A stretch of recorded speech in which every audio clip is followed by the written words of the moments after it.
یک عکس وجود دارد که تاریخ ترجیح می‌دهد آن را فراموش کنید. این عکس در برلین گرفته شده. نوامبر 1941. یک طرف میز آدولف هیتلر، معمار هولوکاست، مردی که 6 میلیون یهودی را به قتل رساند. طرف دیگر حاج امین الحسینی، مفتی اعظم اورشلیم، تأثیرگذارترین رهبر دینی و سیاسی اسلامی در جهان عرب. آنها دشمن یکدیگر نبودند. آنها متحد بودند. دولت اسرائیل هنوز وجود نداشت. 7 سال دیگر باید می‌گذشت تا اسرائیل تأسیس شود.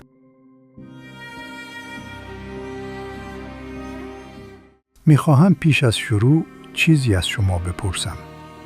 هر آنچه درباره منازعه اسرائیل و فلسطین به شما گفته‌اند، هر آنچه خوانده اید، هر آنچه دیده اید، هر آنچه در مدارس و دانشگاه‌ها و فضای مجازی به شما آموخته‌اند، بر یک فرض بنیادین استوار است که این منازعه درباره زمین است، درباره اشغال، درباره یک دولت، درباره مرزهایی که در 1948 ترسیم شدند و در 1967 باز ترسیم شدند، درباره شهرک‌سازی‌ها، درباره ایست‌های بازرسی، درباره دردها و شکایات خاص و مشخص مردمی که سرزمینشان را از دست دادند.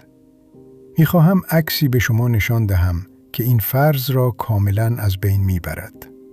این مرد در سمت چپ با عمامه سفید حاج امین الحسینی است، مفتی اعظم اورشلیم، قدرتمندترین رهبر دینی و سیاسی اسلامی در جهان عرب در دهه‌های 1930 و 1940. مردی که روبروی او نشسته نیازی به معرفی ندارد. این دیدار در نوامبر 1941 صورت گرفت. در این لحظه از تاریخ اسرائیلی وجود ندارد. شهرک‌های اسرائیلی وجود ندارند. ارتش اسرائیلی وجود ندارد. دولت اسرائیلی وجود ندارد. اشغالی وجود ندارد. غزه‌ای وجود ندارد. کرانه باختری تحت کنترل اسرائیل وجود ندارد. از اسرائیل هیچ نشانی نیست و با این حال مفتی اعظم اورشلیم در برلین در حال دیدار شخصی با آدولف هیتلر است. مسلمانان را برای یگانهای SS که در هولوکاست شرکت خواهند کرد جذب می کند. از رژیم نازی می خواهد که از فرار کودکان یهودی از اروپای اشغالی جلوگیری کند. تبلیغات نازی را به زبان عربی از یک استودیو در برلین پخش می کند. اگر این منازعه همیشه درباره زمین بود، چرا او 7 سال پیش از آن که آن زمین اصلاً وجود داشته باشد اینجا بود؟ پاسخ این پرسش مهمترین چیزی است که این مستند به شما خواهد گفت. این هرگز درباره زمین نبود. هرگز درباره یک دولت نبود. هرگز درباره اشغال یا مرزها یا ایستهای بازرسی یا شهرک‌سازی‌ها نبود. از همان ابتدا، از همان اولین دیدار، از همان اولین اتحاد، همیشه درباره یک چیز و تنها یک چیز بود: حذف یهودیان از خاورمیانه. نقطه. و مردانی که این ایدئولوژی را بنا نهادند، از برلین هیتلر تا کوچه‌های غزه تا جمهوری اسلامی ایران، از اطمینان از اینکه این هدف هرگز محقق نشود و این منازعه هرگز پایان نیابد، بسیار بسیار ثروتمند شدند. این چیزی است که کتاب‌های تاریخ به آرامی از کنارش می‌گذرند و به سرعت ادامه می‌دهند. آدولف هیتلر به حاج امین الحسینی پول می‌داد و نه کم. مفتی اعظم از آلمان نازی حقوق ماهیانه دریافت می‌کرد. ویلایی در برلین داشت. کارمندان شخصی داشت. تمام مهمان نوازی نازی‌ها برای او و همراهانش فراهم بود، در حالی که مردمی که ادعا می‌کرد نمایندگیشان را دارد، در فقر و آوارگی زندگی می‌کردند. این ترتیب مالی، رهبری که از منازعه‌ای که مردمش در آن رنج می‌برند ثروتمند می‌شود، با پایان جنگ دوم جهانی تمام نشد. تبدیل به الگو شد. یاسر عرفات، مردی که برای دهه‌ها چهره آزادی بخشی فلسطین شد، در سال 2004 درگذشت. ثروت شخصی او در زمان مرگ بین 1 تا 3 میلیارد دلار تخمین زده شد. 1 تا 3 میلیارد دلار. در حالی که مردم فلسطینی که نمایندگیشان را داشت، در اردوگاه‌های آوارگان زندگی می‌کردند. خالد مشعل، رئیس دفتر سیاسی حماس، ثروت شخصی تخمینیش 2.6 میلیارد دلار است. بیشتر دهه گذشته را در هتل‌های لوکس و اقامتگاه‌های 5 ستاره قطر گذرانده، نه در غزه، نه در اردوگاه آوارگان، نه در منطقه درگیری که فرزندان دیگران را به کشتن می‌فرستد. قطر. اسماعیل هنیه، رهبر حماس که در سال 2024 ترور شد، در همان رفاه و تجمل زندگی می‌کرد، در حالی که عملیاتی را هدایت می‌کرد که فلسطینیان عادی را در فقر، زیر محاصره و در تیررس منازعه‌ای نگه می‌داشت که رهبریش را ارزشمند و حساب بانکیش را پربارتر می‌کرد. حسن نصرالله، دبیرکل حزب الله، سازمانی را کنترل می‌کرد که بودجه سالانه‌اش به صدها میلیون دلار می‌رسید و تقریباً به طور کامل توسط جمهوری اسلامی ایران تأمین می‌شد. با پولی که از معلمان ایرانی دزدیده شده بود، از پرستاران ایرانی، از خانواده‌های ایرانی که امروز توان خرید تخم مرغ ندارند. جنگ فاجعه‌ای نیست که این مردان بخواهند پایانش دهند. جنگ مدل کسب و کار آنهاست. صلح برای آنها شخصاً یک فاجعه خواهد بود. هر بار که صلح نزدیک شده و بارها نزدیک شده، کسی مطمئن شده که اتفاق نیفتد. بگذارید دقیقاً نشانتان دهم که چه چیزی روی میز بود و دقیقاً چه چیزی دور انداخته شد. میخواهم چیزی را تصور کنید. میخواهم یک کودک فلسطینی را تصور کنید. متولد 1947 که در یک دولت فلسطینی بزرگ شد، که به مدارس فلسطینی رفت، که از یک دانشگاه فلسطینی فارغ التحصیل شد، که در یک شهر فلسطینی کسب و کاری بنا کرد، که در یک خانه فلسطینی پیر شد، که دید نوه‌هایش به عنوان شهروندان یک کشور مستقل شناخته شده و مرفه فلسطینی بزرگ می‌شوند. می‌خواهم احساس کنید آن زندگی چه می‌توانست باشد. و بعد می‌خواهم به روشنی، به طور کامل و بدون هیچ ابهامی بفهمید که این زندگی ممکن بود. پیشنهاد شده بود. بارها و بارها. و هر بار رد شد. هر بار. 1947. سازمان ملل متحد یک طرح تقسیم پیشنهاد داد. 2 دولت، یکی یهودی، یکی عرب، در کنار یکدیگر.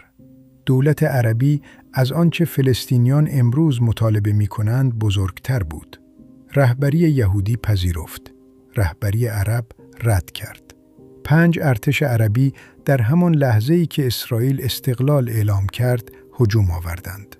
دولت فلسطینی که می‌توانست در 1948 وجود داشته باشد، وجود نداشت، چون رهبران عرب جنگ را بر یک کشور ترجیح دادند.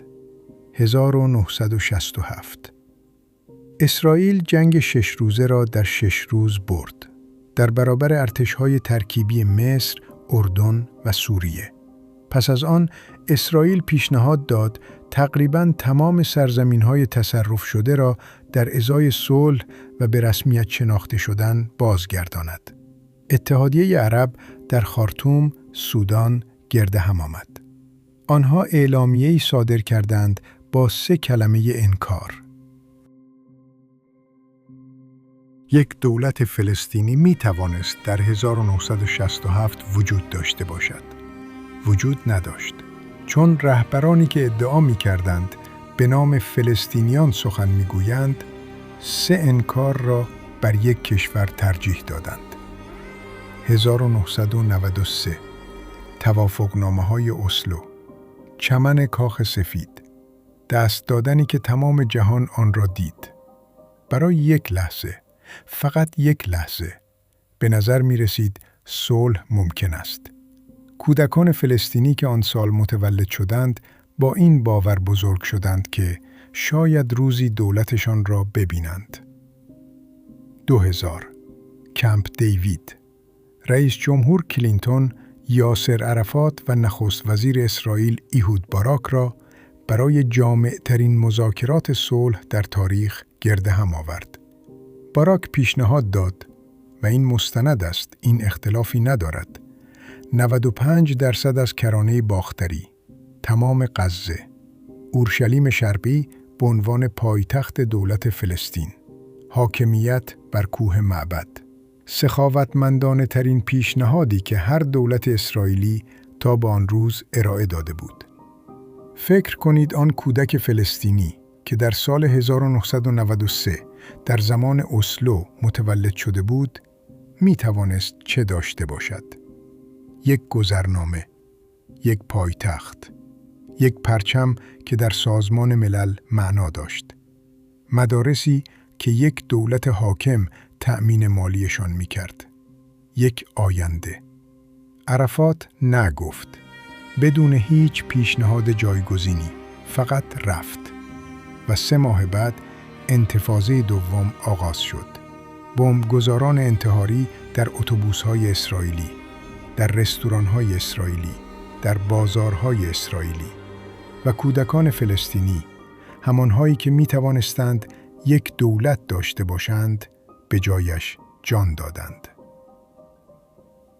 2008 نخست وزیر اسرائیل ایهود اولمرت پیشنهادی داد که مشاوران خودش می گفتند از هر آنچه هر رهبر اسرائیلی تا به حال پیشنهاد داده یا باید پیشنهاد میداد فراتر می رود. محمود عباس رئیس تشکیلات خودگردان فلسطین بعدها به زبان خودش اذعان کرد که آن پیشنهاد استثنایی بود. امضا نکرد. گفت به وقت بیشتری نیاز دارد و هرگز باز نگشت. 1947 رد شد. 1967 3 انکار. 1993 از هم پاشید. 2000 رفت و برنگشت. 2008 هرگز باز نگشت. از شما نمیخواهم رنج فلسطینیان را نادیده بگیرید. مردم فلسطین رنج کشیدند، واقعاً، عمیقاً، و بسیاری از این رنجها حقیقی است. اما از شما میخواهم سؤالی بپرسید که از رنج به عنوان ابزاری برای جلوگیری از طرح آن استفاده می شود. چه کسی از این که مطمئن شود این رنج هرگز پایان نمی‌یابد سود می‌برد؟ چون یاسر عرفات که در کمپ دیوید از یک دولت فلسطینی روی گرداند با 2 میلیارد دلار مرد، مردم فلسطینی که پشت سرش رها کرد این را نداشتند.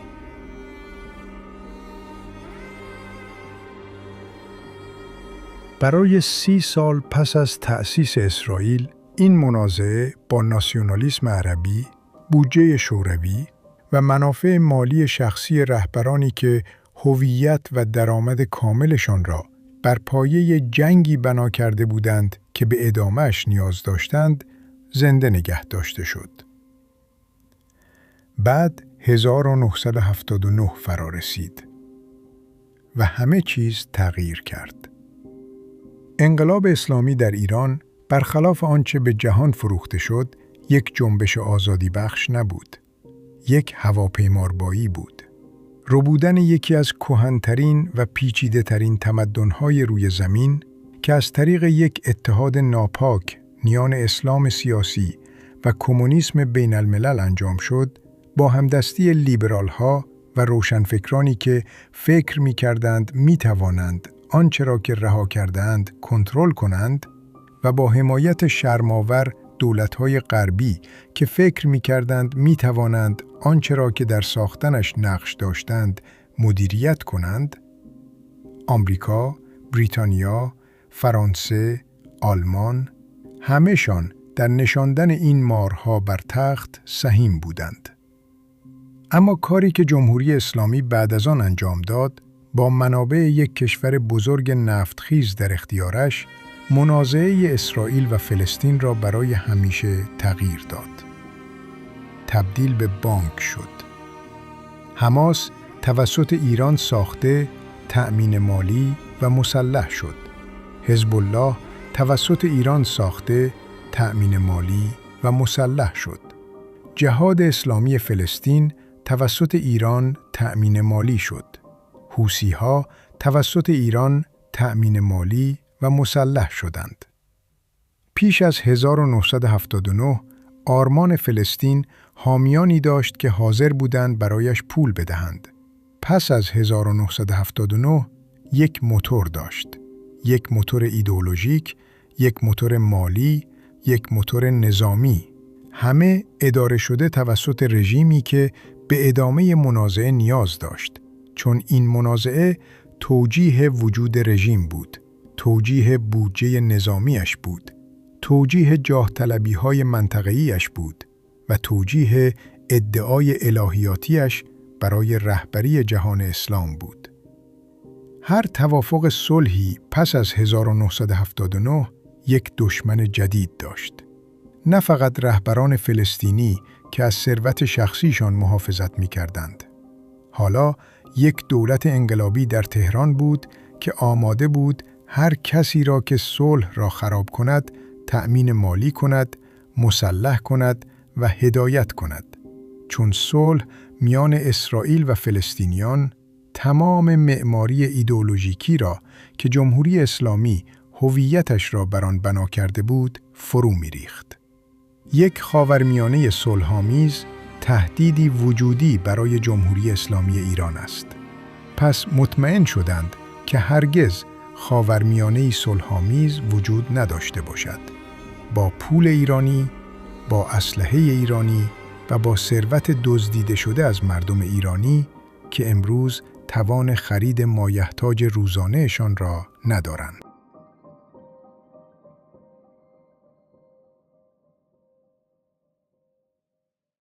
اما می‌خواهم برای لحظه‌ای به عقب برگردم و به عکسی بپردازم که چیزی را نشان می‌دهد که اکثر مردم هرگز به آنها نشان ندادند. این عکس در سال 1955 گرفته شده است. در کنفرانس باندونگ در اندونزی، لحظه تأسیس جنبش عدم تعهد، جایی که کشورهای تازه استقلال یافته برای ترسیم مسیری بین سرمایه‌داری آمریکایی و کمونیسم شوروی گرد هم آمدند. مرد سمت چپ با عمامه سفید، اکنون او را می‌شناسید. حاج امین الحسینی، مفتی اعظم اورشلیم. مردی که در سال 1941 روبروی هیتلر نشسته بود. مردی که با او صحبت می‌کند ژو انلای، نخست وزیر جمهوری خلق چین است. دست راست مائو تسه-تونگ، دومین رهبر کمونیست قدرتمند جهان. 14 سال پس از برلین، همان مرد. یک شریک ایدئولوژیک کاملا متفاوت. اول آلمان نازی، راست افراطی. اکنون چین کمونیست، چپ افراطی. این عکس یک کنجکاوی نیست، یک کلید است. این کل راز این را آشکار می کند که چرا در سال 2026 نئونازی ها را در کنار هواداران حماس می بینید. چرا چپگرایان همسایه کمونیست را می بینید که از یک رژیم تئوکراتیک دفاع می کنند. چرا راست افراطی و چپ افراطی در کشورهای غربی هر دو در یک طرف این درگیری قرار گرفتند؟ زیرا این اتحاد هرگز به معنای سنتی ایدئولوژیک نبود. همیشه صرفاً تاکتیکی بود. مفتی در سال 1955 کمونیست نشد و ژو انلای اسلامگرا نشد. آنها یکدیگر را پیدا کردند زیرا یک دشمن مشترک داشتند و داشتن یک دشمن مشترک همیشه کافی بوده است. اتحاد جماهیر شوروی از دهه 1960 شروع به تأمین مالی جنبش‌های فلسطینی کرد. سازمان آزادی بخش فلسطین که در سال 1964 تأسیس شد، 3 سال قبل از جنگ 1967 تأسیس شد که ظاهراً اشغالی را که ادعا می‌کرد در برابر آن مقاومت می‌کند ایجاد کرد. اتحاد سیاه و قرمز که در سال 1955 در باندونگ آغاز شد، در خطی مستقیم و بدون گسست تا خیابان‌های شهرهای اروپایی امروز امتداد دارد.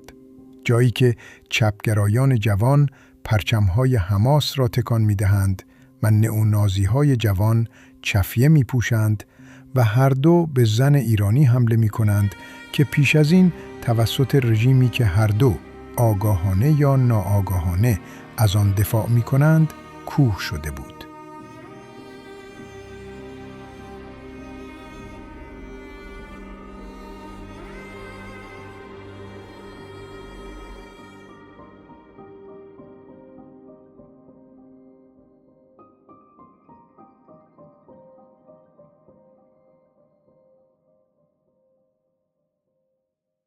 و بعد 2026 فرا رسید و همه چیزی که این اتحاد در طول 85 سال ساخته بود، از برلین هیتلر تا دخمه‌های تهران، شروع به فروپاشی کرد. برای اولین بار در 47 سال جنبش آزادی ایران یک صدای متحد داشت، یک رهبر شناخته شده، یک پرچم که خاطره آنچه ایران پیش از شروع اشغال بود را با خود حمل می کرد. شیر و خورشید و 2 از قدرتمندترین نیروهای نظامی جهان در کنار مردم ایران ایستادند. سایت‌های هسته‌ای نابود شدند. شهرهای موشکی نابود شدند. دخمه‌های زیرزمینی نابود شدند. ساختار فرماندهی سپاه پاسداران متلاشی شد. 47 سال زیرساخت نظامی به خاک و خاکستر تبدیل شد. و با فروپاشی زیرساختها پول هم قطع شد. حماس بانکش را از دست داد. حزب الله موتورش را از دست داد.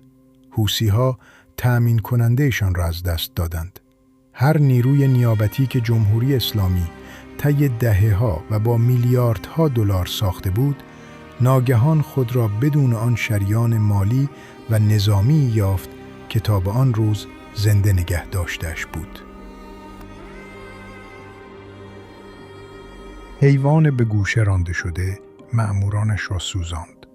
در سراسر اروپا، در سراسر آمریکای شمالی، در سراسر استرالیا، افرادی که سالها خود را به عنوان مهاجران عادی ایرانی معرفی کرده بودند، ناگهان خود را نشان دادند. عوامل رژیم که در جوامع دیاسپورا جاسازی شده بودند، پناهجویان قلابی که در کشورهای غربی کسب و کار و وضعیت قانونی برای خود ایجاد کرده بودند تا پوششی برای عملیات رژیم باشند، نقاب از چهره برداشته شد. زیرا رژیم‌های درمانده همیشه در نهایت مأموران خود را می‌سوزانند. و اکنون دولت‌های جهان می‌دانند که آنها چه کسانی هستند. ما می‌دانیم که آنها چه کسانی هستند. ما همیشه می‌دانستیم که آنها چه کسانی هستند. و حالا می‌خواهم مستقیما صحبت کنم. نه با رهبران، نه با سرمایه‌داران، نه با معماران این اتحاد که از 8 دهه درگیری ساختگی ثروتمند شدند. می‌خواهم با مردمی که در خیابان‌ها راهپیمایی می‌کنند صحبت کنم. دانشجویانی که در دانشگاه‌ها تفکر انتقادی خود را با چفیه و شعار عوض کردند. جوانان اروپایی که خود را متقاعد کردند که حمله به زن نابینای ایرانی مقاومت است. چپگرایان غربی که از یک رژیم مذهبی دفاع می‌کنند که همجنسگرایان را اعدام می‌کند، زنان را به خاطر برداشتن روسری زندانی می‌کند و با ساچمه به صورت کودکان شلیک می‌کند. زیرا آن رژیم خود را ضد آمریکایی و ضد اسرائیلی معرفی کرده است و ظاهراً همین کافی است. می‌خواهم با احمق‌های مفید صحبت کنم. این عبارت احمق‌های مفید به لنین نسبت داده شده است. مردی که اتحاد جماهیر شوروی را ساخت. پدر بزرگ جنبش کمونیستی که از دهه 1950 نیمه سرخ این اتحاد نامقدس بوده است. او از آن برای توصیف دقیق شما استفاده کرد. افرادی که به منافع یک جنبش خدمت می کنند بدون اینکه بفهمند آن جنبش واقعاً چیست. کسانی که آب حمل می کنند، رژه می روند، سرودها را می خوانند و عواقب آن را می پذیرند. در حالی که افرادی که آنها را فرستادند هرگز قصد نداشتند که پاداشها را با هم تقسیم کنند. بگذارید به شما بگویم که واقعاً برای چه چیزی راهپیمایی می کنید. شما برای جهانی راهپیمایی می کنید که در آن خالد مشعل 2.6 میلیارد دلار خود را در قطر نگه می دارد. در حالی که مردم فلسطین که شما ادعا می کنید برایشان اهمیت قائل هستید، در فقر، در اردوگاه‌ها و در درگیری باقی می مانند. زیرا فقر و رنج آنها محصولی است که ثروت و قدرت او را توجیه می کند. شما برای جهانی راهپیمایی می کنید که در آن جمهوری اسلامی ایران همچنان به دزدیدن ثروت 90 میلیون ایرانی، مردمی که نمی توانند تخم مرغ بخرند، دارویی ندارند و 71 روز است که از اینترنت قطع شده‌اند، ادامه می دهد.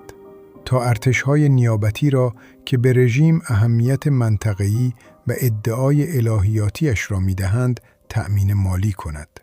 شما برای جهانی راهپیمایی می کنید که در آن رهبران حماس در هتل‌های 5 ستاره در قطر زندگی می کنند، در حالی که نوجوانان فلسطینی را با RPG به تونل‌های غزه می‌فرستند تا بمیرند و سپس از عکس‌های آن نوجوانان کشته شده به عنوان مواد جمع‌آوری کمک مالی برای چرخه بعدی استفاده می‌کنند. شما به مردم فلسطین کمک نمی‌کنید.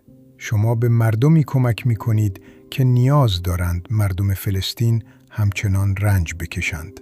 تفاوتی وجود دارد و این مهمترین تفاوت در کل این داستان است. مفتی اعظمی که در سال 1941 روبروی هیتلر نشسته بود، او پناهنده نبود. او بیوطن نبود. او آواره نشده بود. او در برلین ویلا داشت، حقوق ماهانه، کارمند شخصی و مردم فلسطین که او ادعا می‌کرد نماینده آنهاست، هیچ چیز نداشتند. 80 سال بعد الگو تغییر نکرده است. رهبران ویلا دارند. میلیاردها دلار در حساب‌های خارجی، هتل‌های لوکس، خانواده‌های تحت حمایت در کشورهای غربی. همان کشورهای غربی که شما را به خیابان‌ها می‌فرستند تا آنها را محکوم کنید و مردم فلسطین هنوز هیچ چیز ندارند. اگر واقعاً به زندگی فلسطینی‌ها اهمیت می‌دهید، از راهپیمایی برای افرادی که از رنج فلسطینی‌ها سود می‌برند دست بردارید. شروع کنید به پرسیدن اینکه چرا هر توافق صلحی رد شد. شروع کنید به پرسیدن اینکه پولها کجا می‌روند. شروع کنید به پرسیدن اینکه چرا رهبرانی که 80 سال برای یک کشور فلسطینی مبارزه کرده اند میلیاردر هستند و مردم فلسطین نیستند. شروع کنید به پرسیدن اینکه چه کسی از اطمینان از اینکه این هرگز تمام نمی شود سود می برد. این سوال را بپرسید که آنها پول بسیار خوبی پرداخت کردند تا مطمئن شوند که شما هرگز نمی پرسید. این مستند توسط یک زن ایرانی ساخته شده که تمام عمرش را صرف حمل کردن شعله‌ای کرده که کشورش اجازه نیافت آن را نگه دارد. این کلمات پایانی از اوست. من ایرانی هستم. تمدن من جزو قدیمی ترین تمدن‌های روی زمین است. مردم من 47 سال است که توسط رژیمی اشغال شدند که نه در ایدئولوژیش ایرانی است، نه در وفاداریش ایرانی.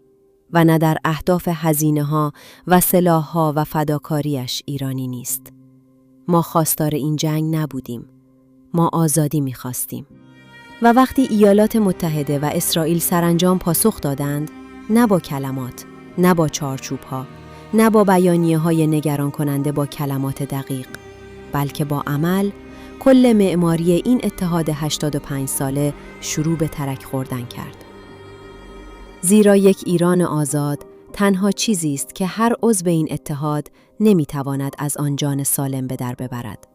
یک ایران آزاد سوابق خود را باز می‌کند.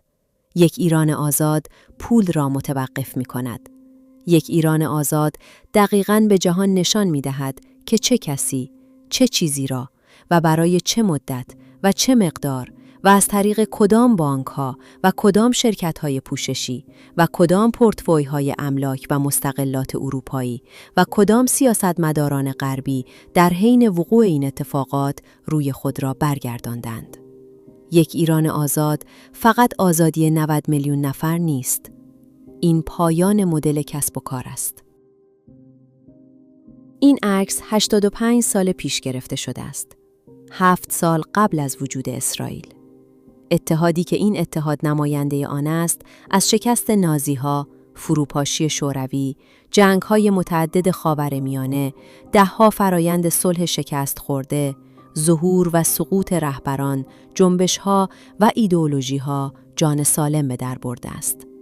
این اتحاد به این دلیل زنده مانده است که همیشه احمق‌های مفید جدیدی را برای پیشبرد آن پیدا کرده است و رهبران جدیدی که مایلند از اطمینان از اینکه هرگز پایان نمی‌یابد ثروتمند شوند. اما ایران در حال ظهور است و وقتی ایران آزاد شود، وقت حساب کتابه.